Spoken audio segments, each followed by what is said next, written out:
Vuoi assaggiare una birra dove al suo interno scopri la specialità tipica friulana? Lumi Beer, il prodotto ricavato in 20 ettari di terreno coltivato orzodistico, biodiversità, performance ambientale. Lumi Beer nelle sue 5 versioni disponibili, 4 per consumo veloce e dissetante e la versione Magnum per intenditori. Lumi Beer si abbina a qualsiasi palato. Lumi Beer è un prodotto esclusivo Azienda Agricola Pancera, il buon seme, i buoni frutti.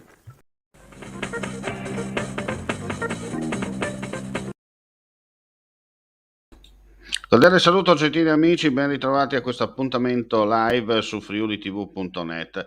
Apriamo subito con una notizia di cronaca che ci è appena giunta in redazione, mentre stavamo proprio sistemando gli ultimi dettagli per questa edizione. Grave incidente stradale verso le 13.45 lungo la superstrada Cimpello-Sequals, nei pressi dello svincolo di Murlis di Zoppola. Come documenta la telefoto, ringraziamo Gianni Sartoro, amministratore della pagina Facebook 6 di Zoppola SE, per la gentile concessione. Un'auto è finita in mezzo all'arteria prendendo fuoco. Lo scontro con un mezzo pesante che procedeva nella direzione opposta. Sul posto stanno operando i sanitari del 118 con l'ambulanza e l'elisoccorso, i vigili del fuoco. Rilievi in corso da parte della Polstrada. Purtroppo c'è una vittima. All'interno dell'auto ci sarebbe anche una seconda persona. La superstrada è chiusa al traffico in entrambi i sensi di marcia per permettere ai soccorritori di recuperare la salma e l'altra persona all'interno e soprattutto poi iniziare l'opera di messa in sicurezza e pulizia della sede stradale. Ulteriori aggiornamenti chiaramente nel corso della giornata attraverso il nostro sito friulitv.net. Ripetiamo, purtroppo è accertato, c'è una vittima. Ci sarebbe all'interno dell'auto anche una seconda persona che al momento non sappiamo esattamente le condizioni di salute di quest'ultima. Ripetiamo, la superstrada è chiusa proprio nel tratto dello svincolo di Murlins in entrambe le direzioni.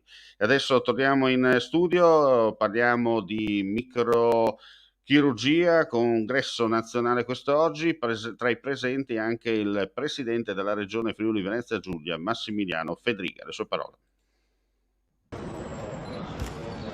Governatore Fedriga, il congresso italiano di microchirurgia è stata l'occasione per ricordare l'importanza della scienza nella lotta al Covid.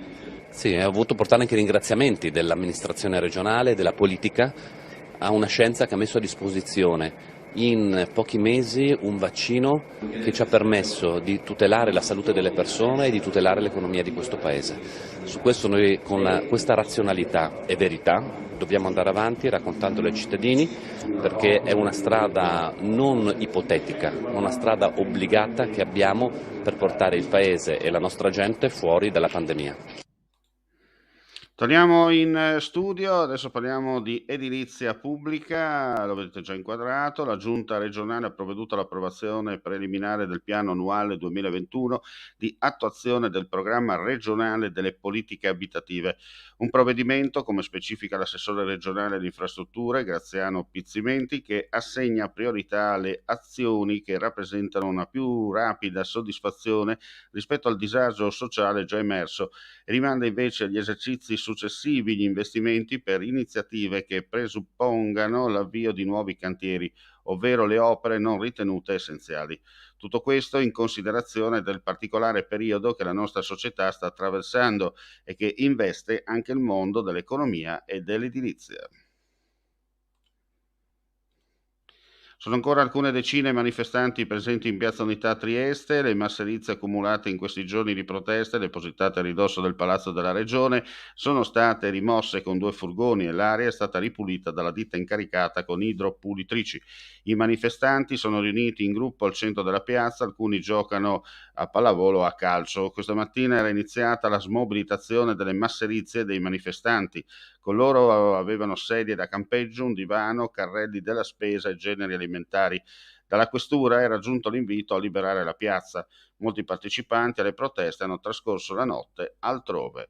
Chiaramente, come avete già saputo e come vi abbiamo già riferito nel corso delle precedenti edizioni, la manifestazione in programma a Trieste è stata è stata rimandata per evitare l'eventuale presenza di personaggi poco inclini a manifestare, come si dice, in maniera civile. E qui dobbiamo dare atto e fare un applauso agli organizzatori, perché hanno prevenuto ancora prima di rischiare poi di passare loro dalla parte del torto. Torniamo in studio e prima di concludere torniamo sulla notizia d'apertura, sull'incidente stradale che è accaduto, come detto, a Zoppola. Ripetiamo, lungo la superstrada Cimpello-Sequals, arteria attualmente chiusa. Purtroppo ci segnalano la conferma di una vittima all'interno dell'auto. Sul posto stanno operando i mezzi di soccorso, i sanitari e i vigili del fuoco. Da quello che sappiamo e da quello che ci è stato riferito fino a un minuto fa, siamo in rigorosa diretta, all'interno dell'autovettura ci sarebbe anche una seconda persona, ma non sappiamo al momento le sue condizioni di salute. Chiaramente nel corso della giornata vi aggiorneremo su questo sinistro mortale accaduto intorno alle 13:45 lungo la strada regionale 177, o più comunemente conosciuta come superstrada Cimpello-Sequals, all'altezza dello svincolo di Murlins di Zoppola. Grazie come sempre per la visione e l'ascolto, non resta che augurare a tutti voi un buon proseguimento di giornata. Claudin, locale per palati fini e buongustai, dove si mangia, si beve e si respira bird, colio e quei. Sono Claudia Azzano e vi aspetto con le mie specialità. Cosa aspettate? Claudin, food, wine, music e sei in pole position.